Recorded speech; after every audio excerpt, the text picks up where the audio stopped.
lafa Oromiyaa weeraruu fi uummata keenya dararuuf harka lafa jalaan bobbaafamu irrattis tarkaanfii jiilchaa fudhataa jiraachuu ibsaniiru. Gama kaaba shawaatiin immoo hidhabuu abootee karaa warra jaarsoof karaa darraatirraan finxaaleyyii of ijaaree jiru.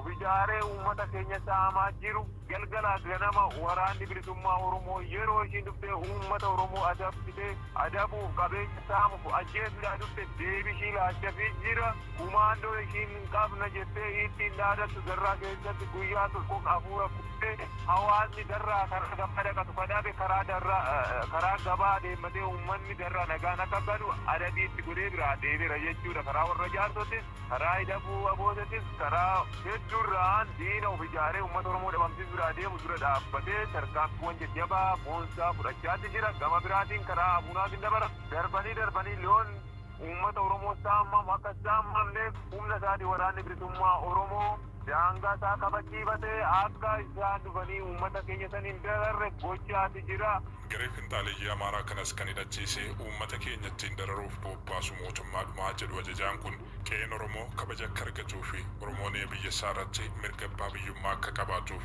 qabsoon waraana bilisummaa Oromoo geggeessaa jiru murteessaadha kan jedhan ajajaan waraana bilisummaa Oromoo kaabaa fi kaaba lixa shaggar kun uummanni Oromoo waraana wabii isaa ta'e kana dandeettii fi diinagdee isaatiin itti fufiinsaan akka tumsuuf gaafataniiru. Keessumaa qeerroo fi qarreen Oromoo yeroon kun yeroo mana taa'ee dhumu ta'uu hin qabu jedhan. Qeerroo fi qarree dandeettii waraanummaa akka aadaa Oromootitti namni Oromoo ta'ee umurii sadarkaa itti waraana ta'uu qabaa. Warri sadarkaa san keessa jiru hundi keenya harka duwwaa billahaadhaan qalamuurra akka dandahame hidhannootti galanii waan hidhannoodhaaf barbaachisu qindeeffatanii hawaasa Oromoo bira dhaabbatanii waraana bilisummaa Oromootti dabalamanii ofirraa fakkisuu malee akka loonii ga'eetti gorra'amuun bu'aa hin qabu. Qeerroo Oromootiin kaayii dammaqii bineensi ka duraa caalaa kan hidhannoodhaan malee hidhadhu kan hidhannoo hin dandeenye immoo karaa cufuu hin dadhabdu fincila hin dadhabdu haa fincilluu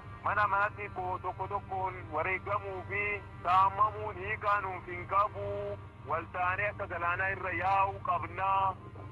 Waliyaa birmannuu qabsootti birmaddaa hin jedhan. Waraanni bilisummaa Oromoo zooniiwwan biroottis injifannoo guddaa waraana mootummaan Oromiyaa keessa bobbaase irratti argataa jiraachuu itti fufiinsaan beeksisaa kan jiru wayichaa ta'u opereeshinii farra riphee lolaa ji'a tokko keessatti waraana bilisummaa Oromoo balleessuuf guutuu Oromiyaatti labsames ganamumaan fashalsuu ibsuun isaanii yaadatama. Mootummaan Bilisiginnaa gama isaatiin qaama shanii ittiin jedhu dhabamsiisaa jiraachuu miidiyaalee afaan mootummaatiin ibsataa ture. godina shawaa lixaa aanaalee amboo fi miidhaqanyiitti waraanni mootummaa namoota nagaa afurii ajjeesuu haawwan barattootaa fi maanguddoota baay'ee miidhaa qaamaa jajjabaa irraan ga'ee jira. Dargaggoota hedduus ukkaamsee jedhu jiraattonni. Waraanni Bilisiginnaa erga waraana bilisummaa Oromoo erga balleessuuf bobba'ee gochaalee hammeenyaa hedduu lammiilee hidhannoo hin qabne irratti dalaguu itti fufeetii jira. Gabaasi bal'aan itti dhiyaata. Ebla digdamii lama bara 2022 ganama naannoo sa'aatii 5 eegalee shawaa lixaa aanaa amboo ganda qulliit bakka addaa billaachaatti waraanni mootummaa qeerroowwan lama badii tokko malee rashanuu dhageenye. Namoota lama lubbuu yeroo darban namoonni kaan immoo meeshaadhaan rukutamanii kan jaalamaa jiranidha. Namoonni lubbuun darban illee qeerroo lamadha. Kaan immoo rasaasa rukutamanii mana yaalaa aanaa amboo keessatti jaalamaa jiran. Aanaa amboo ganda qulliit bilbisaa keessattidha. Kanarra darbee aanaa amboo ganda qulliit bilbisaa keessatti sochii garagaraa jiru. Darbee ganda dikiitii ganda haaruu turoo keessatti biraasaa fi midhaan ajjeechaan itti fufee jira. Gandi qulliit magaalaa Amboorraa